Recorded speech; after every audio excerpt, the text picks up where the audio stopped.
ಒಬ್ಬ ಹುಡುಗ ಏನ್ ಯೋಚನೆ ಮಾಡ್ತಾನೆ ಗೊತ್ತಾ?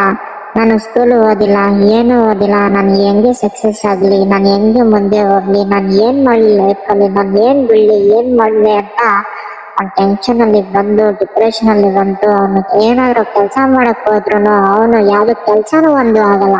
ಯಾಕೆ ಗೊತ್ತಾ? ಇದ್ ಮಾಡೋಣ ಅದ್ ಮಾಡೋಣ ಅಂತ 4-3 ಕಡೆ ಟಾರ್ಗೆಟ್ ಇಕ್ಕಿರ್ತಾನೆ. ಆ ಟಾರ್ಗೆಟ್ ಅಲ್ಲಿ ಒಂದ್ ಹಿಡಿಯೋಣ ಅಂದ್ರೆ ಒಂದನ್ನು ಹಿಡಿಯಲ್ಲ, ಏನು ಕೆಲ್ಸಾನೂ ಆಗಲ್ಲ.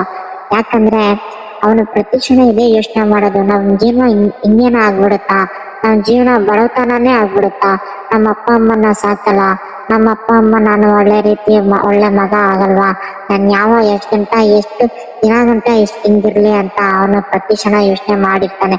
ಆದ್ರೆ ನಮ್ ಜನರು ಹಂಗೆಲ್ಲ, ಏನಾದ್ರು ಒಂದ್ ಸ್ವಲ್ಪ ಬೆಳೆದ್ ಬಿಟ್ರೆ ಕಣ್ಣು ಯಾವ ತರ ಆಗ್ಬಿಡ್ತದೆ ಅಂದ್ರೆ ಅವನಿಗೆ ನೋಡಕ್ಕೆ ಆಗಲ್ಲ. ಅವನ್ ಕಷ್ಟ ಅವನ್ ಗೊತ್ತಿರ್ತದೆ, ಆದ್ರೆ ಅವನ್ ಎಷ್ಟು ಕಷ್ಟ ಹಿಂದೆ ಬೀಳೋನೋ ಅದ್ ನಿಮ್ಗೆ ಏನಾದ್ರು ಗೊತ್ತಿದ್ಯಾ? ಇಲ್ಲ. ಪ್ಲೀಸ್ ಎಲ್ಲರಿಗೂ ರಿಕ್ವೆಸ್ಟ್ ಮಾಡ್ತೀನಿ, ಅವ್ರವ್ರ ಕಷ್ಟ ಅವ್ರ ಗೊತ್ತು. ಒಂದು ಮೋಟೋ ಬ್ಲಾಗಿಂಗು, ಇನ್ನೊಂದು ರೈಡಿಂಗು ಮಾಡೋಕ್ಕೂ ತುಂಬಾ ಕಷ್ಟ ಐತೆ, ಯೂಟ್ಯೂಬರ್ ಆಗೋನು ತುಂಬಾ ಕಷ್ಟ ಐತೆ. ಪ್ರಪಂಚದಲ್ಲಿ ಗೆಲ್ಬೇಕಂದ್ರೆ ತುಂಬಾ ಕಷ್ಟ ಐತೆ.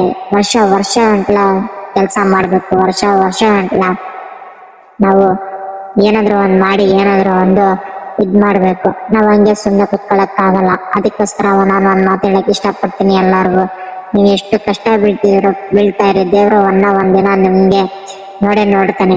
ಯಾಕಂದ್ರೆ ನಾವ್ ಪ್ರತಿ ಕ್ಷಣ ಇವಾಗ್ಲೇ ಆಗ್ಬಿಡ್ಬೇಕಂದ್ರೆ ಅದ್ ಯಾವತ್ತೂ ಆಗಲ್ಲ. ಏನಾದ್ರು ನನ್ ಮಾತು ಮಿಸ್ಟೇಕ್ ಇದ್ರೆ ಕ್ಷಮಿಸಿ, ಯಾಕಂದ್ರೆ ನನ್ಗೆ ಕನ್ನಡ ಅಷ್ಟೊಂದು ಎಕ್ಸ್ಪೀರಿಯನ್ಸ್ ಇಲ್ಲ. ಟ್ರೈ ಮಾಡ್ತೀನಿ, ನೆಕ್ಸ್ಟ್ ಟೈಮ್ ಚೆನ್ನಾಗ್ ಮಾಡಕ್ಕೆ ಟ್ರೈ ಮಾಡ್ತೀನಿ. ಎಲ್ಲರಿಗೂ ನಮಸ್ಕಾರ.